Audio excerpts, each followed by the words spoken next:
Para njërë shumë faleminderit për ftesën, është vërtet privilegj për edhe sfidë të jesh në këtë debat.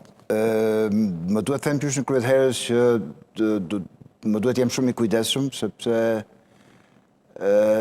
imagjinoj që na ndjekin shumë veta në Kosovë dhe praktikisht aty ka filluar fushata dhe unë apo dhe neve gjithu nuk duam që të jemi pjesë që do të ndikojmë pozitivisht, negativisht, të jemi pjesë e fushatës. Në thjesht japim mendime nga larg dhe nga jashtë. Kështu që të mundohem të jem shumë i kujdesshëm. Ajo që më bën jashtëzakonisht shumë përshtypje është që në kudo ku flitet shqip, kur vjen puna për diskutuar për zgjedhje politike të tjera, bëhet fjalë vetëm për personalitete, nuk bëhet fjalë për programe, nuk bëhet fjalë për pse është krijuar kjo situatë. Dhe po të kthehemi më pse është krijuar kjo situatë, vjen nga fakti që Bashkia Ndërkombëtare nuk ishte dakord me qasjen e Albin Kurtit ndaj dialogut me Serbinë. Dhe po të hymë në themel të gjërave pse Shtetet Bashkuara të Amerikës dhe Bashkimi Evropian ndërmorën sanksione ndaj zotit Kurti, ishte pikërisht për faktin që zoti Kurti nuk ju bin diktatit të atyre për të bërë ato lëshime që donin ata në raport me Serbinë.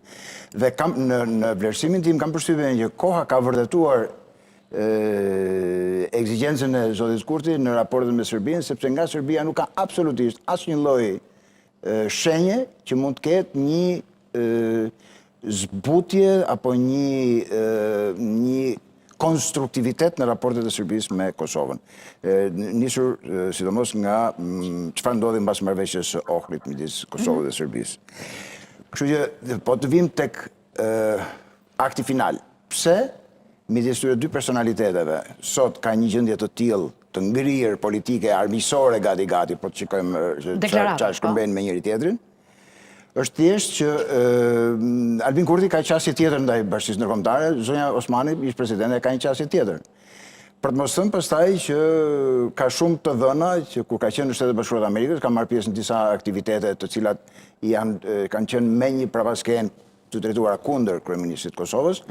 Po mua nuk më intereson dhe aq shumë se si personalitetet i qasen njëri tjetrit, sepse kam përshtypjen që në të gjithë botën sot kemi atë krizën e jashtëzakonshme që quhet kriza e mbi popullimit të elitave, një elite overproduction, e shoqëruar kjo edhe me polarizimin e shoqërisë, kjo është një prag revolucioni në shkallë botërore të filluar që nga Shtetet Bashkuara të Amerikës. Kështu që edhe në rastin e zonjës Osmani me zotin Kurti, kemi të bëjmë me një pjesëtar të njëjtës elitë që ka cafytur me njëri tjetrin se kush do të ketë pushtet. Dhe të thuash që zonja presidente nuk është në këtë lojë për pushtet, do të ishte aberracion sepse politika nuk kupton pushtet. Nuk do bënte sens se gjithë kjo që po diskutojmë nëse zonja Osmani nuk do ishte në këtë garë për pushtet.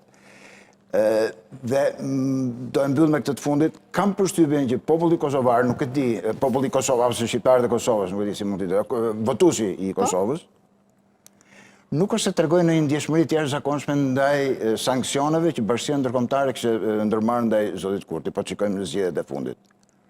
Rezultati elektoral i kryeministrit ishte I ka funksionuar propaganda Albin Kurtit? Ose ka funksionuar propaganda, ose do më lejosh të them që kjo që thatë ka funksionuar propaganda do të thotë që ka qenë në gjendje ta komunikojë siç duhet politikën, po kam përshtypjen që edhe votuesi kosovar e kupton situatën në të cilën ndodhet Kosova dhe me çin ka të bëjë përballë nga ana tjetër. Kështu që si do reagoj? Ne shpesh edhe ndjej edhe në këtë studio ku po diskutojmë, po edhe në debatin më gjerë publik. Jo, si do reagoj elektorati i Kosovës? Do t'i heqi pushtet Kurtit në mënyrë që do detyrojë atë të bëjë kompromise, të gjejë kompromise, do